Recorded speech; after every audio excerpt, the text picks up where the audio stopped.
அஸ்ஸலாமு அலைக்கும். Welcome to blossom views. இன்றைக்கி நம்ம சேனலில் காலிஃப்ளவர் பெப்பர் ஃப்ரை ரெசிபி தான் பார்க்க போகிறோம். வாங்க வீடியோக்குள்ளே போகலாம்.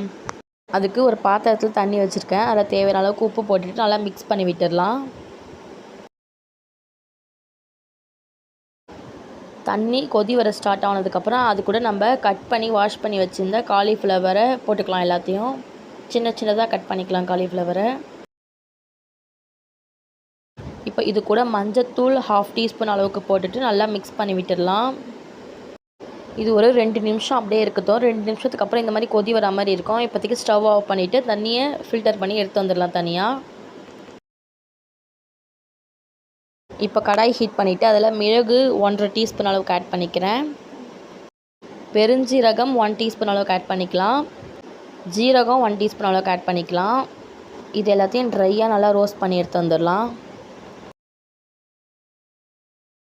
இப்போது ரோஸ்ட் ஆகிடுச்சு. இப்போ இது ஆறுனதுக்கப்புறம் ஒரு க்ளீன் மிக்சர் ஜாரில் நம்ம மாற்றிக்கலாம்.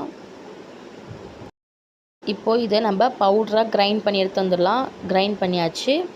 இப்போ அதே கடையை ஹீட் பண்ணிவிட்டு அதில் 1 டேபிள் ஸ்பூன் அளவுக்கு ஆயில் ஊற்றிட்டு அதில் நம்ம கட் பண்ணி வச்சுருந்த வெங்காயத்தை போட்டு நல்லா வதக்கிக்கலாம். இது கூட உப்பு லைட்டாக போட்டுட்டு வதக்கிக்கலாம், வெங்காயம் சீக்கிரமாக வதங்கிறதுக்கு.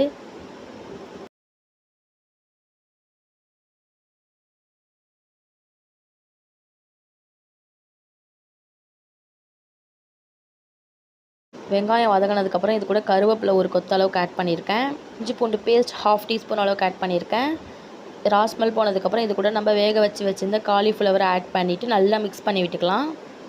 இதை க்ளோஸ் பண்ணி 5 நிமிஷம் லோ ஃப்ளேமில் வச்சுட்டு ஓப்பன் பண்ணால் இந்த மாதிரி நம்மளுக்கு லைட்டாக தண்ணி விட்டுருக்கோம், சுருங்கி வந்திருக்கும். அது கூட நம்ம அரைச்சி வச்ச மசாலாவை ஆட் பண்ணி மிக்ஸ் பண்ணிக்கலாம்.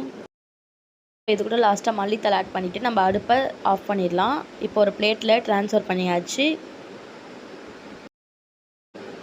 நம்மளுக்கு உப்பு தேவைப்பட்டால் நம்ம காலிஃப்ளவர் போட்டதுக்கப்புறம் போட்டுக்கலாம், செக் பண்ணி பார்த்துட்டு.